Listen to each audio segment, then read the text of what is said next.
Pidana mati sudah diberikan dan juga sudah dijatuhkan oleh Hakim Pengadilan Negeri Jakarta Selatan, Wahyu Santoso terhadap Ferdy Sambo. Dan untuk membahasnya, seperti yang sudah saya sampaikan tadi, sudah ada Kang Asep Iwan Iriawan, pakar hukum pidana. Kang Asep, kalau Kang Asep menilai apakah vonis hukuman mati terhadap Ferdy Sambo ini berlebihan atau ini sudah sesuai dengan fakta hukum? Ya, sering saya katakan kan di awal juga, kalau saya hakimnya saya matiin itu kalimat. Tapi kan detik-detik terakhir kita khawatir ada perubahan-perubahan. Kalau istilah Pak Mahfud ada gerilya. Cuman saya bilang kita hormati, kita hargai, kita percaya majelis. Ternyata majelis mengikuti hati nuraninya. Ya. Jadi saya walaupun maaf dengan segala hormat, pertimbangannya agak muter-muter ke sana kemari. Tapi kan bagi kita, bagi publik, bagi semua rakyat Indonesia, bahwa keadilan ditegakkan. Artinya dikenakan hukuman maksimal. Ya. Walaupun mungkin bagi saya juga rakyat Indonesia jangan dulu bergembira. Ya, kita sebenarnya syukur hukuman mati. Kenapa tidak boleh bergembira, Kang Asep? Kenapa nggak boleh bergembira? Karena RKUHP yang baru mengatur kalau orang dijatuhkan hukuman mati bisa berubah. Karena hukuman mati ini hukuman alternatif. Jadi 3 tahun nanti akan kemudian 3 tahun sudah berlakunya nanti 2025 ya. 2025 itu KUHP yang baru itu berlaku, itu disebutkan orang yang menjalani hukuman mati kalau sudah menjalani hukuman 10 tahun bisa berubah hukumannya. Menjadi? Nah, ya berubah, bisa seumur hidup, bisa 20 tahun. Kalau 20 tahun dapat remisi, ujungnya bisa mungkin bebas. Perjalanan cuma 15 tahun. Jadi sekali lagi kepada teman-teman yang sekarang senang, jangan senang dulu. Katakan ini kan ada banding. Betul. Anggaplah nanti dikuatkan oleh banding, tolak banding. Katakan dikuatkan kasasi, ya, atau juga melaksanakan PK, pasti dilakukan. Orang tidak mungkin tidak melakukan. Satu itu. Kedua, ada undang-undang gerasi. Gerasi itu mengatakan kalau orang dihukum mati mengajukan gerasi, eksekusi belum dilaksanakan. Jadi setidaknya ada 2 undang-undang, undang-undang gerasi dan KUHP yang baru. Nah itu yang memang sekali lagi sebenarnya kita berbahagia, berbangga, alhamdulillah, haleluya, puji Tuhan, ya bahwa sesuai dengan harapan publik bahwa ini harus dihukum maksimal. Karena tadi dulu saya katakan kan, kenapa harus dihukum maksimal? Dia menyebabkan meninggal. Ya. Ada korps kepolisian nama baiknya hancur. Baik secara personal, institusional, malah prosedural dia berkelit. Lebih parah lagi ada beberapa anggota kepolisian yang harus diproses. Betul. Itu jadi masuk di situ. Tadi saya pikir tidak ada hal meringankan. Ada hal yang meringankan. Wah, nggak jadi mati nih. Ternyata tidak ada. Ternyata tidak ada yang meringankan. Kalau tidak meringankan udah pasti itu mati. Sekali lagi di hukum itu prinsipnya kalau ada yang tidak meringankan, hukumannya maksimal yaitu mati. Dan kita bersyukur mati. Tapi sekali lagi syukur kita atas mati itu hati-hati. Belum tentu eksekusi mati akan dilaksanakan. Ya, karena dia akan upaya hukum. Ketika upaya hukum pasti prosesnya setahun. Undang-undang udah berlaku, apalagi ada undang-undang gerasi. Itu catatan penting. Tapi ya kita setidaknya bersyukurlah bahwa sekarang ada oknum penegak hukum, polisinya polisi dikasih hukuman maksimal. Itu yang diharapkan. Jadi kita masih ada keadilan di Republik ini dan kita bersyukur dan saya juga terima kasih lah ya bahwa dalam majelis hakim ada keberanian.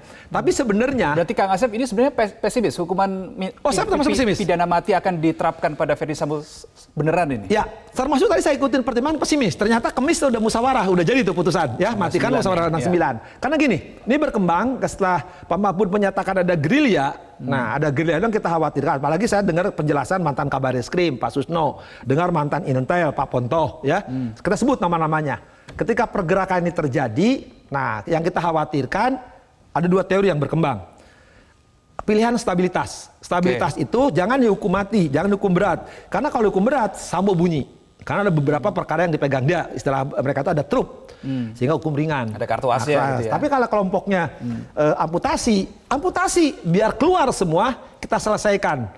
Toh, kalaupun dijatuhkan hukuman mati, toh dia tidak alasan mati. Ternyata saya pikir hakim menganut pahamnya amputasi.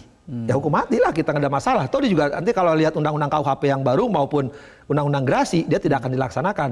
Tapi saya berharap dengan setelah kejadian ini, ya Pak Sambo sebutlah yang sekarang dikhawatirkan oleh pihak-pihak, misalkan oleh saya sebut ya Pak Susno pernah menyebut, Pak Ponto pernah menyebut, ya sebut aja biar kita clear dan clean kan. Artinya apa? Kalau sekarang masalah-masalah besar tidak diungkap, tidak diungkit, ini menjadikan beban sejarah. Ya, jadi pembelajaran berharga setidaknya dari putusan mati ini adalah ya sekali lagi sejarah hukum tertoreh di Jakarta Selatan. Ya siapapun, pangkatnya apapun mati. Walaupun soal mati tanda tanya besar nanti eksekusinya kan. Jaksa berani apa enggak? Atau berapa banyak hukuman mati. Kedua, ada pembelajaran lagi berikutnya kita tunggu Putri. Tunggu lagi JC. besok hari Rabu. Nah, kalau sekarang aktor intelektual udah wajar dihukum maksimal. Itu alasannya benar, walaupun kita juga masyarakat publik tuh. Pertimbangannya, rasio disidendinya ya agak panjang, tapi nggak apa-apa. Yang penting kan ujungnya mati. Cuma yang kita tunggu nanti sih di PC. Nah, PC apakah akan dinaikkan atau diturunkan? Ya. Nah, kalau yang lain sekarang nggak ada masalah. Nggak ada masalah ya? Ya. Tapi kita fokusnya masih di Verdi Sambo ini. Kang Asep, tadi Anda katakan bahwa fokus dari vonis pidana mati ini Anda pesimis untuk bisa ditegakkan, dilakukan karena KUHP yang baru akan diterapkan nanti di akhir tahun 2025. Lalu apa yang bisa dijaminkan supaya masyarakat ini, pasti ada tuntutan masyarakat supaya vonis pidana mati ini tetap dilakukan? Ya kita kan selalu sila kedua lah kemanusiaan adil dan beradab. Yang penting keadilan ditegakkan. Artinya bagi orang yang berbuat jahat dilaksanakan putusan mati. Nah, kan kita berharap juga orang yang tidak selamanya jelek. Tidak selamanya berbuat baik. Ketika orang jatuhkan mati dan politik hukum pemerintah sekarang ya menganut hukuman mati, ada hukuman alternatif ya bisa berubah, ya sudah kita hormati, itu aturan hukum gitu kan.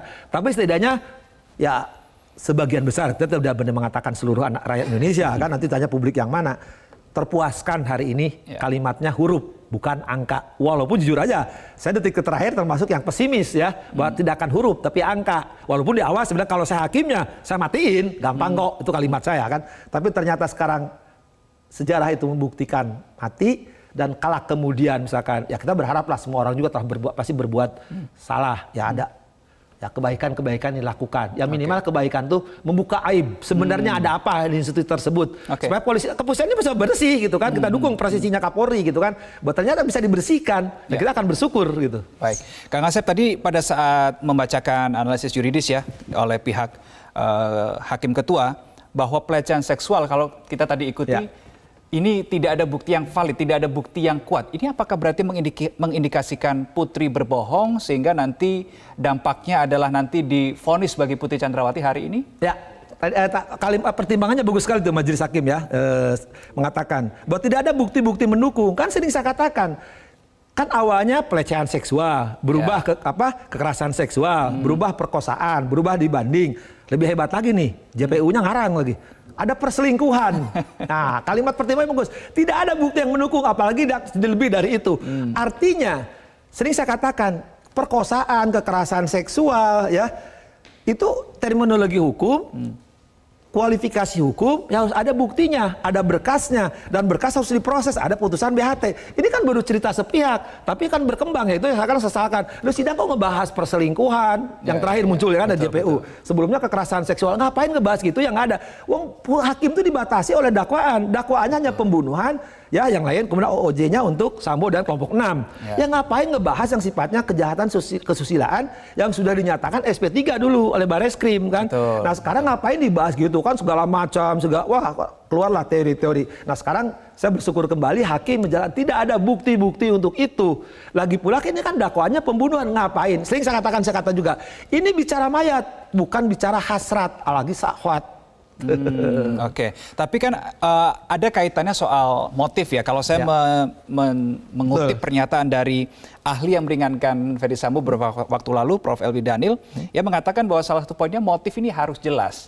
Nah, tadi juga menarik dibahas juga oleh majelis hakim ini juga mengatakan bahwa ini motifnya bukan karena ada kekerasan seksual atau yang lainnya, tetapi ini terkait juga ada yang sesuatu yang membuat Putri sakit hati, tapi juga tidak jelas sakit hati ini seperti apa. Oke, ya dengan segala hormat saya katakan, katakanlah sekarang motif terbukti. Kalau unsur tidak terbukti gimana? Maka sebenarnya motif itu nggak penting. Yang penting itu kan dikatakan tuh dalam majelis tadi. Yang dibuktikan adalah unsur pembunuhan sama OOJ-nya. Kalau unsur telah terbukti ya sudah. Ngapain membuktikan motif gitu kan? Nah kan motifnya juga tidak ada buktinya. Kalau tadi katakanlah kekerasan seksual, pelecehan seksual itu dilakukan, ya nggak ada bukti yang mendukung. Jadi ngapain ngebahas syahwat, ya sedangkan yang dibicarakan mayat gitu. Dan itu kan berulang-ulang. Tadi saya kalian majelis membahas itu, yang saya di awal saya juga tertegun lah, ngapain ngebahas itu. Tapi bagus tuh majelis mengatakan tidak ada bukti yang mendukung, ya. Nah, cuman tidak berani menyindir jaksa ya, perselingkuhan, dia hanya tidak ada kekerasan seksual karena tidak ada bentuk sampai visum kan dilakukan, penjelasannya cukup panjang, tapi kalau saya itu tidak perlu lah, ya ngapain juga, atau hakim dibatasi pembunuhan. Tapi terlepas apapun ya kita masih bangganya karena diputus mati aja, walaupun memang soal mati kan kita ada perbedaan pendapat, itu urusan lain lah. Cuman terpuaskannya itu publik bahwa kejahatan yang dilakukan oleh seorang penegak hukum yang punya pangkat tinggi harus diberikan tadi suri teladan tapi dilakukan. Oke, ada satu pertanyaan juga Kang Asep bahwa ada perkiraan bahwa apa yang dilakukan oleh Verdi Sambo ini tidak akan terjadi kalau tidak ada dalam tanda kutip pernyataan dari pihak Putri Chandrawati ketika ia masih di Magelang. Nah ini apa kaitannya nanti juga dengan vonis terhadap Putri Chandrawati? Kita akan bahas di segmen berikutnya. Kang Asep, pemirsa tetaplah bersama kami di Breaking News Metro TV. Kami akan segera kembali untuk Anda.